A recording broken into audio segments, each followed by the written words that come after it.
Level 1. Horse poop collector. You get kicked by horses for a living, sleep in poop, and in 20 years you'll be running 200,000 people. Right now, your only meal is in a manure trench.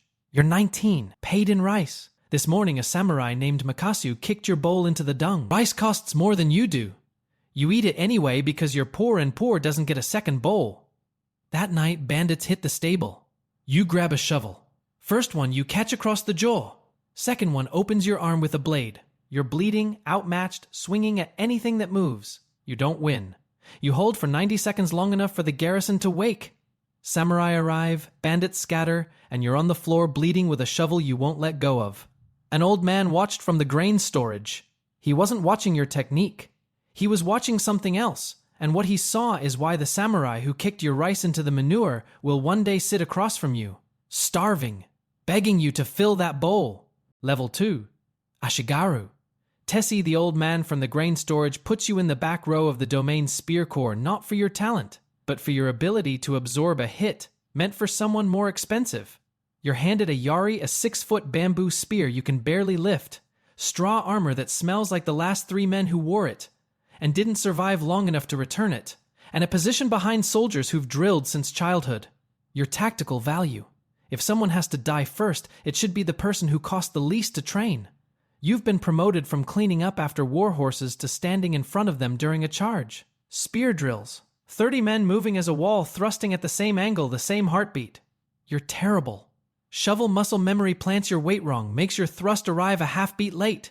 The squad captain hits you with a bamboo rod he calls correction. Correction never explains. Correction never misses. You learn by what doesn't hurt. First border skirmish.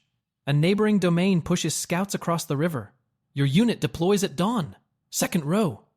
The man in front of you, 30s, father of 2, name you never learned, takes an arrow through the throat and falls backward into your chest. His blood is on your armor before his body finishes deciding it's dead. You hold the line. Your hands don't shake. The captain moves you to front row. Front row is either a promotion or a death sentence. In the Ashigaru Corps, those are the same document. Your spear costs more to replace than your funeral. Armor is on loan if you die. A quartermaster strips it before your family collects what's underneath. You eat what cavalry horses don't finish. At night, on garrison duty, you practice footwork alone in the dark drills memorized through stable walls, ear pressed to wood, building a library of movement you had no right to own. The formations you're stealing through plaster and pine will someday be taught as official doctrine in a castle training hall. The instructor will be you, but that's 3 ranks and a war from now, and the bamboo rod doesn't care about your future. You don't call it training.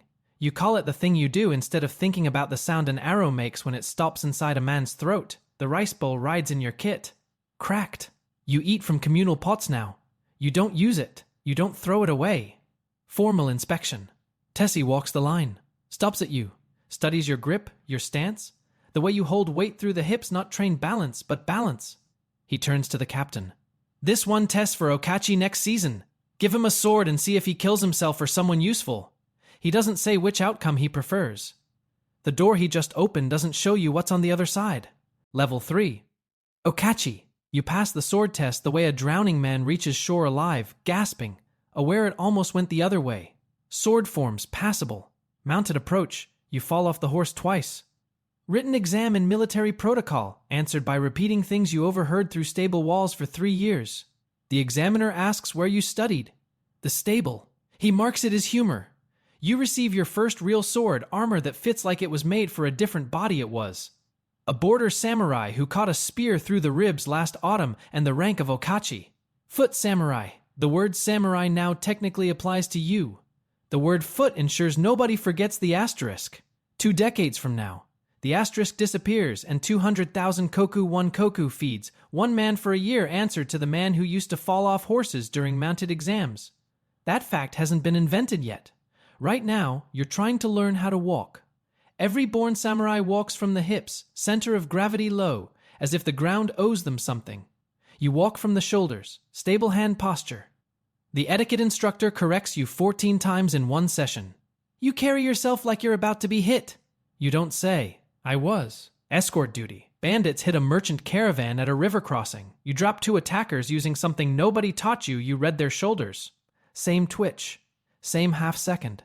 Same instinct that kept a horse from breaking your ribs and a bandit from splitting your skull. The captain's report. Unorthodox but effective. In samurai culture, unorthodox is a compliment the way interesting is a compliment at a restaurant. It means someone noticed something they can't categorize and they're deciding whether it's genius or a violation. You discover a samurai spends more time maintaining equipment than using it. You maintain yours with the same care you maintain the stables because care is care, whether you're polishing a saddle or a chest plate. The armorer watches. Most Okachi treat their armor like a costume. You treat it like it's keeping you alive. It is. Makasu's name on a commendation scroll in the officer's hall, his banner commands the Ashigaru Corps on paper. Exemplary leadership during the border engagement. The border engagement was the skirmish where you held formation while the man in front of you died into your chest. You held the line. Makasu got the scroll. Credit flows uphill. Blame flows down. Makasu is climbing too. His bloodline is the fast lane. Your instinct is the long road. Both lanes end at the same castle. You're nowhere near it yet. Tessie summons you. The domain needs a yoriki for the southern district. The last one drank himself into a ditch, literally. You can read men, read terrain, and you don't panic when someone dies in your arms. That's 3 more qualifications than your predecessor. He hands you a district map and a command seal. 40 Ashigaru. A border 2 rival domains consider negotiable.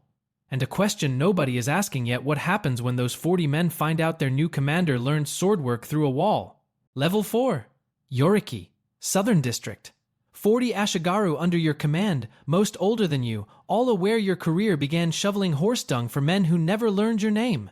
Authority is currency you can hold but can't mint, not without the agreement of the people you're spending it on. 40 men who watched you arrive haven't agreed yet. First deployment. Border village reports missing livestock. You position 2 squads, 1 blocking the northern tree line, 1 cutting retreat at the creek. The veterans ignore your orders. Set up where they've always set up a ridge that covers the road but leaves the creek wide open. Bandits hit the creek gap. 2 Ashigaru take wounds that scar. The veterans reset to your original positioning without being told. Nobody mentions who was right. Compliance without acknowledgement. That's the apology you get in a hierarchy obedience that arrives one disaster too late to call itself respect. Water rights dispute. 1 headman connected to a senior retainer, the other controls your supply road. You rule for the road. Tessie hears through channels that don't officially exist, says nothing. 2 weeks later, your allocations improve by 1/3. Silence is Tessie's highest currency. Then the real test arrives. 60 Ronin organized, armed, someone's funding them, hit a border town at dawn. You have 40 Ashigaru and a river ford. You funnel them through the narrows, hold with spears, flank with your 6 best swordsmen on a goat trail the Ronin didn't scout. 40 minutes. You lose 4 men. They lose 19. You write 4 names in the margin of the battle report. The senior council reads the ratios, the terrain, the territory secured. Nobody reads the margin. 4 families will receive a rice stipend and a letter that uses the word honor 6 times without explaining how honor feeds children. Makasu arrives 2 days later. Liaison, in practice. An observer sent to watch you fail. He watched the battle from a hilltop where nothing could reach him. His report. Fortunate terrain advantage.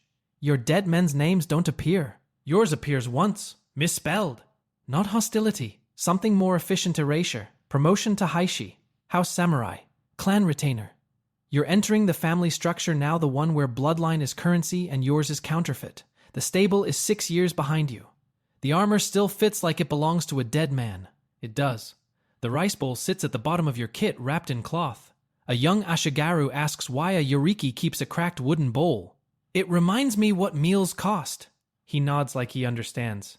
He will, the first time someone under his command doesn't come home. Level 5. Haishi, Castle Town. Real walls. Tatami floors. A writing desk of camphor wood worth more than 2 years of your previous rice salary. And a genealogy document, sealed with the domain's crest, tracing your lineage 4 generations to a minor retainer branch. Every name is fabricated. Your real genealogy goes 1 generation back: a mother who washed clothes, a father who left before you could form a memory of his face. In samurai culture, bloodline is your resume. Yours is ink and the mutual agreement not to look too closely. Someone always looks. You're now responsible for the domain's sword curriculum. The irony is precise enough to cut. You learn technique by pressing your ear to stable walls. and now you certify whether born samurai perform those same forms correctly. You rename the shoulder reed the instinct that saved your life against horses, bandits, and a man with a short sword in a dark stable pre-movement awareness. You give it a formal name because instinct from a stable is suspicious. A technique with a name is curriculum. A clan elder's son challenges you during a demonstration. 16. Born into rank, you clawed through manure to reach. Faster. Better technique. Never been hit by something that wanted to kill him. You read his shoulder. Counter before he commits. Floor 3 times in 40 seconds. You offer your hand. He takes it. His father watches from the gallery and does not bow but adjusts his posture. In clan politics, that's a bow rendered at lower resolution. Tessie teaches you something the sword can't. You write a financial reform report, ceremony costs bleeding the treasury. He reads it. Correct analysis, terrible timing. The daimyo's wife is planning the autumn ceremony and you explained why it's too expensive. Present this after the festival or you'll be correct and unemployed. You learn that being right is a weapon. Like all weapons, it matters when you draw it. A neighboring daimyo demands tribute passage 400 retainers. Full regalia. Procession to Edo. Refusal means war. Acceptance means submission. Third option. Grant passage, route them through the narrowest mountain road. Single file for 6 hours. The visiting lord's retinue arrives exhausted, mud-spattered, and humiliated by geography. Inconvenience so precise it can't be formally protested. The visiting lord complains to no one because admitting a road defeated you is worse than the road. Power isn't the sword, it's the map. Formal dinner. Makasu Senior Haishi now. Your nominal equal, but with 9 generations of real blood, introduces you to a visiting dignitary. Our most interesting retainer, he brings a certain earthy perspective to strategy. The table laughs. You pour his sake without expression. The man who doesn't react to an insult is either powerless or terrifying. Makasu hasn't figured out which one you are. You're starting to. The rice bowl sits on your writing desk. A visitor asks if it's a tea ceremony piece. Family heirloom, you say. The lie fits inside a cracked wooden bowl and doesn't rattle. But the question nobody's asking, and the one that keeps you awake, is how long a genealogy made of ink survives in a world that checks the paper. Level 6. Hitamachi Gumi. The mountain road stratagem impressed the right people in the wrong way. You've been elevated to banner-bearing elite household retainers, a stipend that needs its own ledger, and a ceremonial banner worth more than your first 5 years of rice combined. The banner carries your fabricated family crest, a mountain and a river. You chose them because those were the only things visible from the stable. Nobody asks why. In a world built on symbols, the safest origin story for a symbol is silence. You now manage people who manage people. 3 servants, 2 retainers, a stable boy who reminds you of someone you used to be. The promotion sounds like wealth. The math sounds like drowning.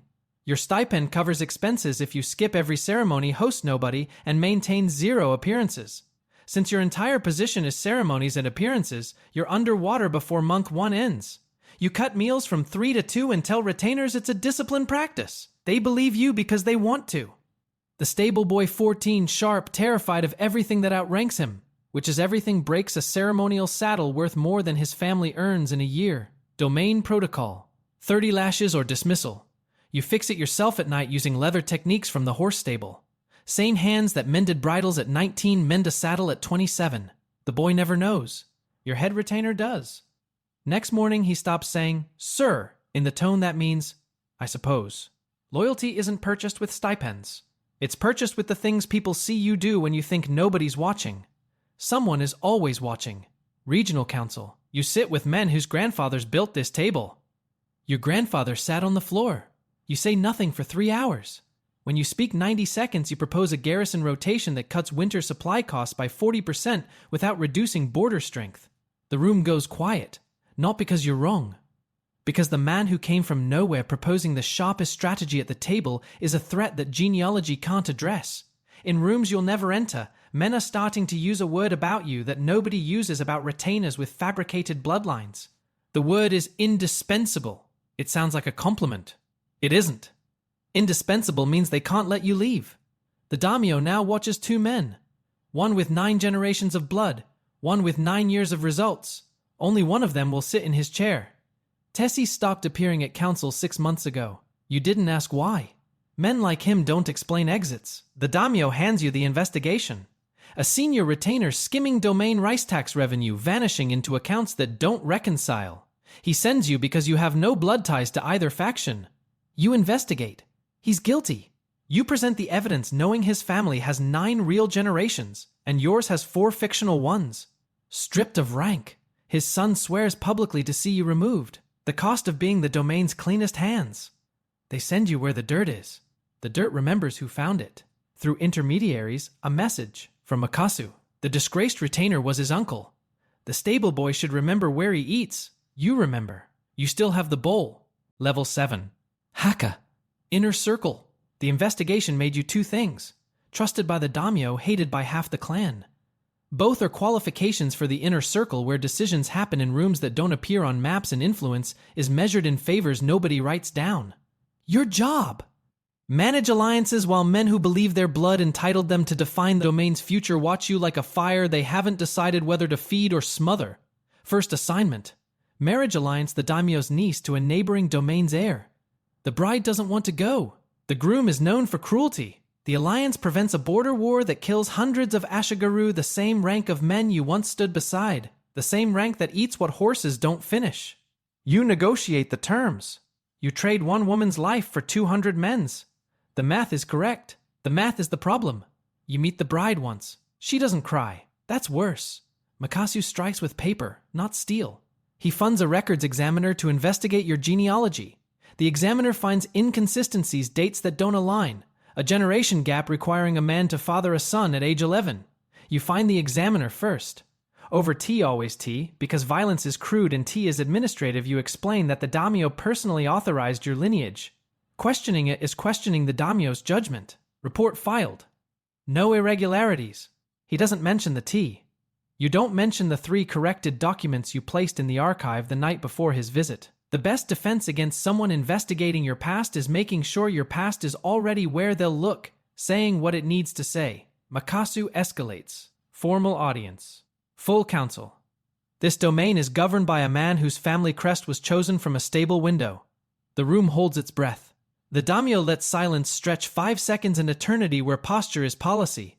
Then asks Makasu to name 1 military victory, 1 reform, or 1 diplomatic success he's delivered. Makasu lists his bloodline. I ask for achievements, not ancestors. Makasu leaves. His face is the color of old paper. You watch him go. Feel nothing productive. 30% of the domain's rice tax is being skimmed through phantom villages settlements that don't exist, collecting revenue for retainers who've been stealing for 2 decades. Exposing it topples the old guard. Not exposing it bankrupts the domain in 4 years. The daimyo. Fix it without names. Cleaning corruption while pretending nobody's corrupt, it's like cleaning a stable without acknowledging horses. 3 retainers retire with honor. Everyone knows why. Nobody says. The daimyo summons you alone. Aging. His heir is 17 and unprepared. I need someone who doesn't need my bloodline to run my domain. Someone who's the best person in every room he enters, even when the room won't admit it. He names you regent guardian until the heir reaches 25. Full domain authority. A man whose childhood smelled like horse manure is now, functionally, a lord. The rice bowl sits on your shelf. You hold it that night alone. The crack runs through the center like a fault line. You could replace it with porcelain. You don't replace things that taught you something. But the weight of what just happened, 200,000 koku, 300 samurai, 40 villages answering to a fabricated bloodline, hasn't reached your hands yet. It will. By morning, half the council will be deciding whether to serve you or destroy you, and the answer depends on which costs less. Level 8. Daimyo. The old lord dies on a winter morning, the kind of quiet death that rearranges everything loudly. His heir is 19 and terrified in the way young men with too much title and not enough experience are terrified silently, with perfect posture. 3 factions want the heir declared unfit. 2 propose regency under their own families. You stand before the transition council and read the sealed decree. Regent guardian with full domain authority. 200,000 koku. 300 samurai. 40 villages. A stable boy is now functionally a lord. The hierarchy didn't plan for this. It rarely plans for the thing that actually happens. First petitions, tax relief, famine, temple funding, border reinforcement. The same domain you humiliated on the mountain road has been making sounds that mean preparation. Every decision costs something and angers someone you can't see. You solve the merchant's problem by rerouting trade through a road you built as a Eureki. Everything you've ever done is infrastructure for decisions you didn't know you'd make. The heir tests you. Moves a garrison from a critical pass to a ceremonial posting near his mother's estate. You comply publicly. Privately rotate a second unit into the pass under a training exercise. The heir discovers it in a week. You explain. Your order was respected. The domain is also protected. When those two things conflict, I find the third option. Furious for 7 days. On the 8th, he asks what a third option looks like for the temple problem. Mentorship begins, not the kind announced with ceremony, the kind that happens when someone young watches someone older choose correctly under pressure and starts asking how. The border crisis. The neighboring domain has been arming Ronin to destabilize your southern district, the same district you defended with 40 Ashigaru and a river ford. Back when 4 dead men was a number you wrote in the margin. Evidence confirms it. War drains the treasury you rebuilt. Peace signals weakness. Third option. Invite the neighboring daimyo to a formal tea ceremony at the disputed border. Build the pavilion on the exact mountain road where his procession was humiliated. Don't mention the location. Let the geography speak. He walks the same stones. Sees the same narrow pass. Remembers. Signs a border agreement before the second cup. You've weaponized hospitality. The stable boy who shoveled manure now serves tea that ends wars. Across the pavilion, standing behind the neighboring daimyo like a shadow with a grudge, Makasu. He defected. Chose the enemy because you became the thing he couldn't. Necessary. Your eyes meet across the room. Same face that laughed when your rice bowl hit the manure trench. He looks away first. That's the first time in over 20 years. He looked away because he's out of rooms. Men who run out of rooms either surrender or destroy themselves. You know which kind Makasu is. Level 9. Retired daimyo. The heir turns 25. You transfer authority in a ceremony attended by 400 retainers, 3 neighboring lords, and a shogunate representative. The heir bows full bow, forehead to tatami, the kind a son gives a father. Half the room spent years trying to remove you. The bow makes the record permanent. Your title now means you've surrendered power and kept influence, the only form of power that doesn't require sitting through petitions about irrigation. Makasu arrives 3 months later. Not as an enemy, as a petitioner. The domain he defected to has collapsed. Internal rebellion. Treasury gutted. Daimyo deposed by his own council. Makasu has no patron, no position, no clan willing to attach its name to his record. He sits in your reception hall wearing the same crest he wore the morning he kicked your rice bowl into a manure trench nearly 30 years ago. He doesn't mention it. You both remember. You bring out the bowl. Same cracked wooden bowl. You fill it with rice from your personal stock. Set it in front of him. Eat. He looks at the bowl. He looks at you. He eats. Not because he's brave. Because he's hungry. And hunger doesn't have a pride budget. His words. Your terms. 30 years between the first bowl and the second. Some debts settle themselves. A young worker from the domain's horse stable is brought to your attention. 17. Caught stealing formation manuals from the garrison library. You asked to see him.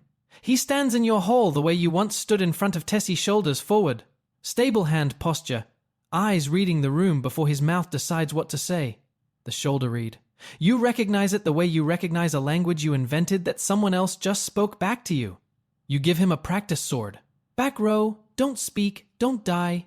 Tessie's words, they tasted like opportunity in his mouth. They taste like recruitment in yours. Evening. The terrace.